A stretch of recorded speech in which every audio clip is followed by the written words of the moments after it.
you might as well give up. I'm...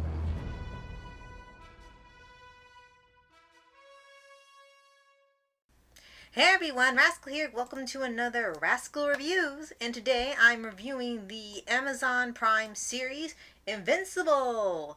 Yeah, I didn't think I would ever cover this on my channel, did ya? But we actually covered this before on our Pause Animation channel for a Pause on Prime series for Superhero Month last year, back when the show had finished airing the season for the year. So we actually went and watched it and ended up really loving it. So if you want to hear both of us go into more detail about the show, I highly recommend to go to our channel's Pause Animation and click on Pause on Prime playlist or the Invincible podcast. Now, for the show itself, I had never heard of Invincible, period, when it came out. All I kept seeing that it was a really huge show at the time it came out. People were memeing it, writing theories, having fan art, fan fiction, memes of the Think Marks Think meme, praising the animation, the voice cast, the story, everything. It was huge at the time.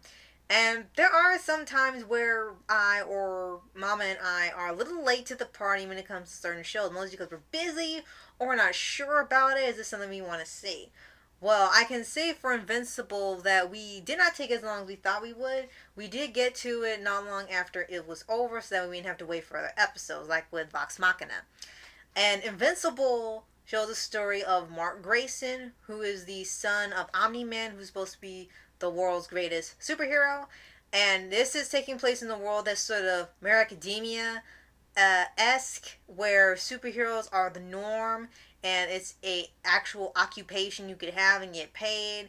It's just in this version, however, you have to get run by the government first to be live as an official hero or have your own team, and it's sort of standardized. So it looks like it took heavy inspiration from that manga and decided to make a sort of Americanized version of how that world is set up. As for the story itself, continuing on with Mark, right now he has no powers, and yes, I know what I just said, and yes, it sounds like how you think it sounds.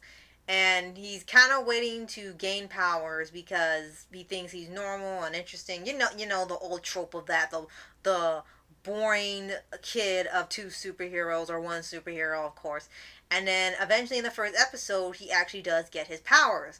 Like, all of a sudden, there was no fantastical effect or weird feeling. It's just he was throwing out the trash, and all of a sudden it flew into the sky, never to return, and ta-da, he's got powers. So they actually didn't try to draw it out as long as I thought. He gets them the first episode, and it goes from there.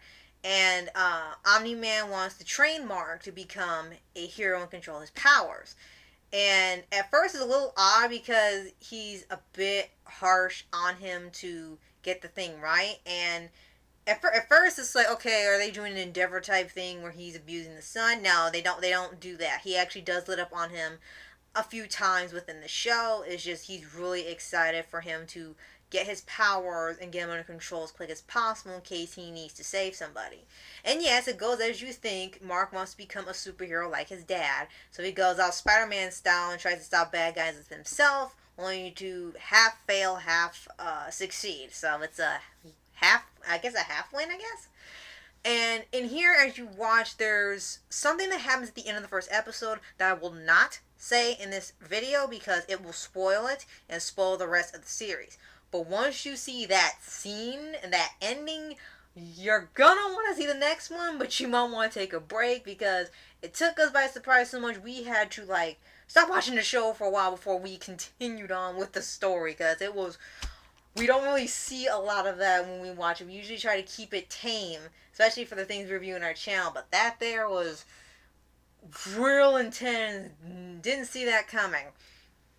But as the show goes on, there's about, I think, 9 or 8 episodes. They run about over 40 minutes, so they actually try to get more story in and not have it just be 30 minutes and they rush things out. And I think that's a pretty good format now to have for a show, especially if it's about superheroes and having a story arc. I think some shows should have 40-minute episodes that aren't just specials. This is just the layoff of the show in general. They are close, and they are either over 40 minutes or they're close to an hour. I think more shows should do that outside of specials if they really want to tell more story and not just be restricted to, oh, we got to fit in this time slot for ads. As I said, as it goes on, Mark learns to control his powers with the help of his dad. He ends up joining a team called Teen Teen. There's a mystery going on about who killed the Guardians of the Globe, because you see they're gone after the first episode and you find out why immediately. And it ends up being a sort of mixture of arcs of, are they going to find out who did it? Or is it going to be still to the wayside? Or are they going to save it for season 2? Who's Mark going to team up with? It sort of delves into those types of questions. And it's clear that Robert Kirkpatrick is a huge fan of DC, because almost every character in this story is a shout out to a DC character. Mark Grayson is Nightwing if he got powers. The Guardians of the Globe are the Justice League, but they swapped out Superman for Vandal Savage, and Omni-Man is Superman, and just a really intense Superman. Teen Teen is just the Teen Titans, and they took out, I guess, Beast Boy in a way. They have a Monster Girl, which I don't know if that's supposed to be the parallel now. I'm not exactly sure. Maybe it is, and they just gender bent it. But Teen Teen is the Teen Titans of the series. They have the Flaxians, who are like the Kree or other types of alien species that like to wipe out the humans. You have the standard old friend of the top heroes. You have friends of the heroes who work for the government and who try to sort everything out when it comes to how the heroes work and have them be under law enforcement. There's a detective from hell, I'm not kidding, who's a... I did not figure it out at the time because I didn't watch the movie or read the comic at the time. I thought they were parodying Erdogan. There's a demon detective from hell who's a direct parody of Hellboy, but they got Clancy Brown to voice instead of Ron Perlman. And they have some pretty genius shout-outs and storylines in here. They go from Marvel, DC, Dark Horse, My Hero Academia. There's a mixture of all the characters supposed to be representing. So in a way, it's almost like an unofficial crossover of all the big popular characters you know in comics and manga. And as it goes on, it actually starts to get a bit darker. And I recommend only watching one episode at a time unless you're used to violence. And I'm not talking about just heavy action, stimulating. They get graphic. They show blood. They show innards. They show things popping out. They show bones cracking. They have lots of blood. They show the stuff because people apparently respond well to seeing gore on screen. I don't. I get nauseous sometimes. But, it gets real graphic, so you know this isn't just playing games and they get back up. If the character's gone, you see all that, they're gone.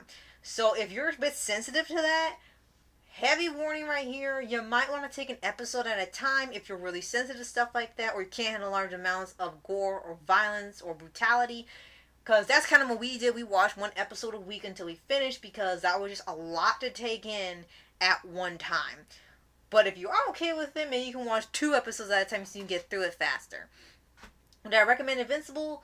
Yes. Again, if you love superheroes, but you also have a higher tolerance for action and violence. If you do, then this will work for you. If not, you might not want to touch this until you're either older, or you're more okay with this, or you can avoid it altogether if you're really not into those types of shows with that in there, even with a good story.